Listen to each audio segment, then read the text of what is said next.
I start work at 9 o'clock and finish at 5. Have an hour's break for lunch.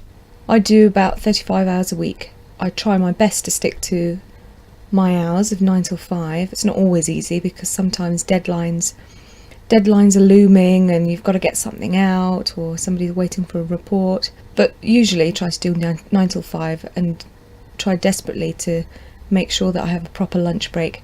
It's very easy to carry on working through lunch if you've got a box of sandwiches in front of you and you just think, 5 more minutes and I'll go for a walk, but sometimes you forget to go for a walk and the afternoon really drags on because you've not had a proper break.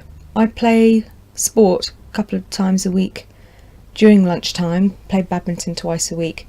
So with a few colleagues we go off to the local sports centre, have a good game, really relax, sort of let out any excess negative energy if we have any, and it actually makes the afternoon fly by because you get back, you feel refreshed, your mind's a bit clearer, and you just sort of feel a bit better when you get back to the desk.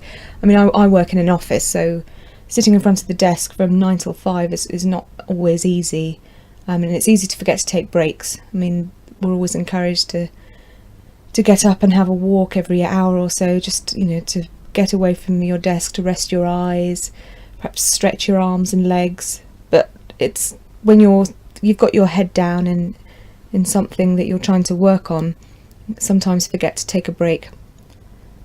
We have ergonomic assessment. Some people suffer from repetitive strain injury from using the mouse. So again, the guy who comes in to do an ergonomics assessment can look at this to see if our posture's right and that we're sitting correctly. And he also reminds us to take plenty of breaks. Yeah, you can get special wrist rests, a footstool. You can do regular exercises, sort of stretching your wrists so that you don't get repetitive strain injuries there.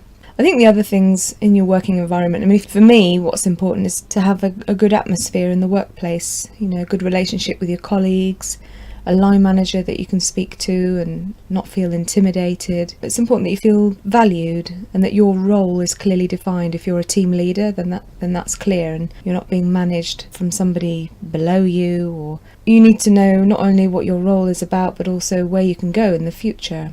A company has a certain obligation to look out for its employees, to make sure that they can develop career-wise as well as personally. They need to know where they can go in the future to feel motivated. I wouldn't want to work in a very monotonous job. I'm quite lucky in that mine's quite varied. Sometimes there are things that take a long time and they can be a bit tiring, but for the most part it's pretty interesting and stimulating. And I like to feel a sense of achievement, sort of feel as if all the stuff I've been working on has some positive outcome. It's nice to see the final product when you know that all that hard work has paid off, and that somebody who's bought your product likes it. I guess the other thing I like about working 9 till 5, because I used to teach, so I did different hours, sometimes evenings, sometimes Saturday mornings. Now it's Monday to Friday, 9 till 5. I can, at 5 o'clock, switch off my computer, walk home, and that's it. I don't bring anything home. When I was a teacher, I used to have to take preparation home with me and work on it the night before class, which I hated. It felt like being back at school and having to do homework. My current commute to work is a 5-minute walk. I'm pretty lucky, actually. The longest commute I've ever done is about a 20-minute bus ride. I have a few colleagues who drive for an hour and a half to get to work, which just eats up the day. Dress code. Our dress code is smart casual. It's a bit vague, I suppose, but we're not actually working directly with the public. We're not actually receiving people from the public, any customers necessarily. So we can pretty much wear what we want as long as it's sort of within reason.